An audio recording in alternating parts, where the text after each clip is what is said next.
Salut tout le monde, c'est Septimus Black, ça fait super plaisir de vous retrouver. Aujourd'hui une revue vintage avec le meilleur playset Micro Machines de tous les temps, hein. Tout playset confondu, toute marque confondue. J'ai nommé le Millennium Falcon de Galoob.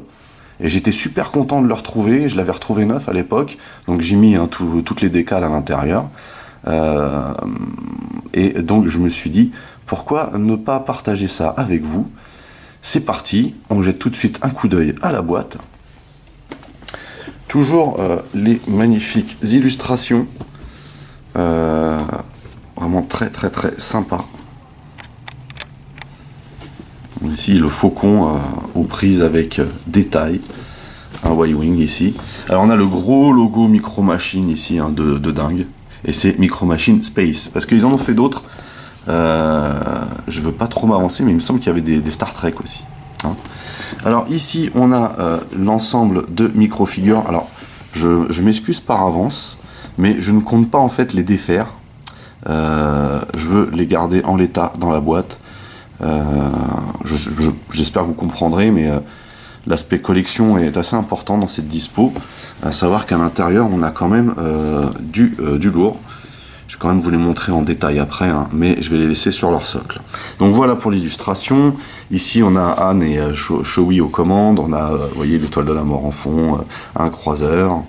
Voilà. Ici on nous montre la bébête quand il est en mode faucon. Car en fait la spécificité de playset Star Wars qu'ils ont sorti, c'est que on pouvait y jouer avec autant quand il était fermé que quand il était ouvert. Vous voyez. Voilà. Donc le transport s'ouvre comme en centre de commande de la gare des Étoiles. Voilà. En dessous, bon, l'intitulé, la même photo que sur la couverture. On nous indique que c'est fabriqué en Chine, déjà à l'époque, hein. Et ici, les photos. Oui, la tourelle tire. Ici, en tournant ça, on pouvait faire pivoter les petits vaisseaux qu'il y avait sur les roues mobiles, là, ce que je vous montrerai après. Ici, on pouvait tourner ça, hein, du coup, ça faisait tourner la tourelle de canon, le truc d'échec, là, échecs spatiaux. Voilà. On nous dit que donc, le transport s'ouvre pour donner un centre de commande, ça on nous l'a déjà dit. Inclut donc 7 figures authentiques et un véhicule de la trilogie Star Wars. Et ici on nous dit qu'il y a une rampe qui se défait, il y a un radar, il y a des des compartiments secrets. Voilà. Donc le dessous on l'a fait. Le dessus, on retrouve la même chose qu'en dessous, sauf que ici, on a bien sûr le petit effet vitrine des figurines, présentant les figurines. De l'autre côté, on a exactement la même chose que l'autre côté. Ici, on a tout en détail lorsqu'il est déployé, vous voyez, et c'est un sacré mastar, hein, faut le dire. Ici, on a un petit laïus en anglais, et puis bien sûr, on a les autres éléments de la collection qu'on pouvait trouver à l'époque, avec les fameux masques ou personnages qui pouvaient s'ouvrir, hein. Et ici ils avaient sorti aussi déjà cette période les fameux décors, voilà, plutôt sympa, hein. Allez, on regarde tout de suite ce qu'il y a dans la boîte. Alors pour commencer, on va jeter un œil sur les micro-figures, et vous voyez que ici on a quand même du lourd, hein. On a, alors c'est un peu trop petit pour moi, mais on y a Nium Numb. Ici on a la princesse Leia, vraiment très stylé, ces figurines. On a C3PO, derrière on a le Y-Wing, ici on a Lando, voilà. Bon. Alors à mon avis il y a un petit inversement là, vous voyez. Ici on a Chewie. Ici on a Anne, alors en fait ça c'est Lando, hein, et ça c'est Anne. Et ici on a la bébête, que je sais plus comment qu'elle s'appelle. Elle s'appelle le Mynock, voilà, Mynock, c'est le Mynock. On a un Mynock, voilà. Donc un très joli panel de micro-figures. Pour faire certaines démonstrations, j'utiliserai celle que je vous ai déjà montrée dans l'étoile de la mort, hein. Voilà. Et voici donc la bébête magnifique ce faucon de Micro Machines, très très bien reproduit. Alors il est un peu plus épais que le vrai, hein, mais en tout cas il est très très bien réalisé, très très bien reproduit, très fonctionnel, contrairement en fait à celui qu'Hasbro a sorti hein, à l'occasion du réveil de la force, bon, qui était bien réalisé aussi, hein, mais qui était beaucoup moins détaillé et beaucoup moins intéressant, hein. Donc on peut regarder tout de suite tous les détails qu'il y a sur la carlingue. Juste génial, on a un petit radar ici articulé, vous voyez, hein, le minimum quoi. On a ici la tourelle. Donc très sympa cette tourelle, elle a double usage, mais en tout cas elle est très très bien placée, hein. Par contre pour tirer, donc c'était le mécanisme où il fallait appuyer derrière, vous voyez, comme ceci. Faut bien appuyer, hein. Et donc ça partait. Perso, j'ai jamais été fan de ce genre de système, mais bon, pourquoi pas, hein. Hop. Voilà, ça revenait se loquer gentiment là-dedans. Qu'est-ce qu'on a d'autre ici? Donc, vous voyez, hein, plein de détails là sur les côtés. Plutôt bien reproduit, hein. Voilà. Même des dénivelés au niveau des peintures, ce qui est plutôt sympatoche, plutôt bien pensé. À l'arrière, vous avez des stickers qui forment donc le réacteur. Et vous avez ceci, en fait, lorsqu'il était fermé, hein, vous preniez par là et vous pouviez le trimballer partout. Hein, une poignée, quoi. Pourquoi pas? Voilà. Vous aviez ça aussi. Hein, eux, ils appellent ça un bouclier. Donc, a priori, voilà. Il y a un bouclier. Voilà. Pourquoi pas. De dessous, ça donne ça. Donc on a des beaux patins hein, pour les trains d'atterrissage ici. Donc ici, vous voyez, on a un petit mold représentant une autre tourelle, hein, celle qui est censée venir en bas. On a 3 trains d'atterrissage, hein, des beaux patins qui viennent s'emboîter dedans. Vous voyez, on a ici des reproductions de détails qu'on peut trouver sur le fuselage du vaisseau. Ici on a une rampe, alors cette rampe elle est utilisable en fait quand vous le déployez. Donc vous ne pouvez pas l'ouvrir autrement qu'avec un outil, hein. C'est une galère. Voilà. Mais effectivement cette rampe est aussi fonctionnelle quand vous fermez le faucon, quand le faucon est fermé, pardon. Et vous pouvez vous refaire un délire, hein, bien sûr, avec le Moinoc. De la scène de l'Empire contre-attaque quand ils sont dans le ventre du verre, hein. Et bien sûr hein, on a un cockpit ici que je ne vous ai pas montré qui est transparent, enfin translucide, vous voyez, on voit à l'intérieur. Pareil hein, on place les micro-figures quand on l'ouvre, ce qu'on va faire immédiatement. Donc pour l'ouvrir hein, c'était très simple, il suffisait juste de le prendre de cette manière, de le déloquer et de le contrebalancer comme ceci.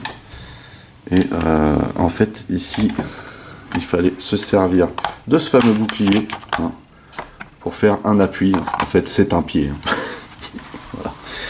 Donc vous voyez que au niveau longueur hein, on a un playset gigantesque. Voilà. Donc le plus grand playset Micro Machines Star Wars, hein, et à mon goût hein, et à mon sens le meilleur. Alors nous on va le regarder quand même en détail en 2 parties parce que là c'est pas trop gérable avec la caméra. On va commencer par la partie faucon centre de contrôle, parce qu'en fait même si ça ressemble à une base intégrale avec les deux ensembles, cette partie là ressemble quand même plus à l'intérieur du faucon et on peut effectivement jouer uniquement avec cette partie. Il me semble que c'est ce que la plupart des enfants faisaient à l'époque, hein. Donc on voit qu'il y a absolument trop de stickers à l'intérieur, c'est juste une galère pour les poser. Mais par contre on a vraiment une super déco. Comme indiqué, hein, quand vous tournez la table, vous avez bien sûr la tourelle qui tourne aussi, hein, voilà. On va regarder tout ça de plus près. Alors ici on a le cockpit, 4 places assises.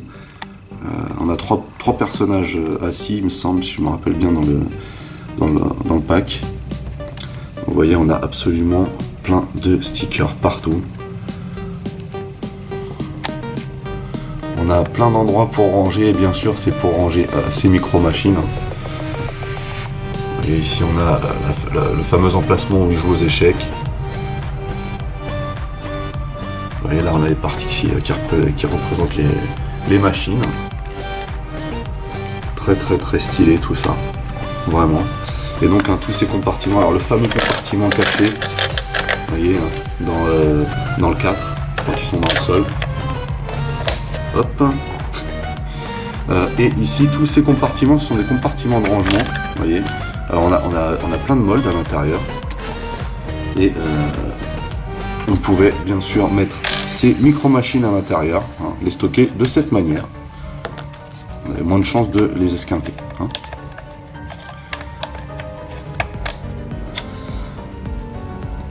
Voilà donc pour cette partie. Et hop, on va aller sur la deuxième. La deuxième qui représente en gros un port spatial. Alors en fait, on déployait ça de cette manière. Alors, on avait une espèce de grue à clips ici, hein, avec un crochet. Ici, on avait aussi une espèce d'endroit là, de piste d'atterrissage. On a encore plein de stickers de ce côté-là. Vous voyez, tout le long là. Vraiment très sympa. Quand on tournait de cette manière, vous voyez, ça faisait tourner aussi les autres éléments. Et sur ces éléments-là, en fait, on venait poser un vaisseau. Hein. On va faire ça comme ça. Voilà.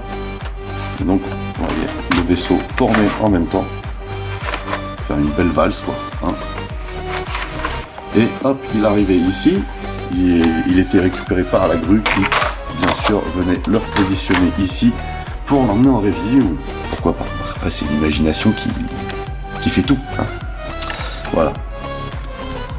Donc là, vous pouviez placer, bien sûr, vos micro-figures un petit peu partout. Où bon vous semblait. Ce qu'il y avait d'intéressant, en fait, aussi, c'était que tout était à l'échelle. Ça, c'était pas mal non plus. Donc, pour le replier, on mettait ça bien à plat. On enlève. On venait donc remettre ça de cette façon. Et par contre, on faisait attention à bien lever à fond la tourelle, hein, pour que ça passe. Comme ceci. Et on n'avait plus qu'à emboîter.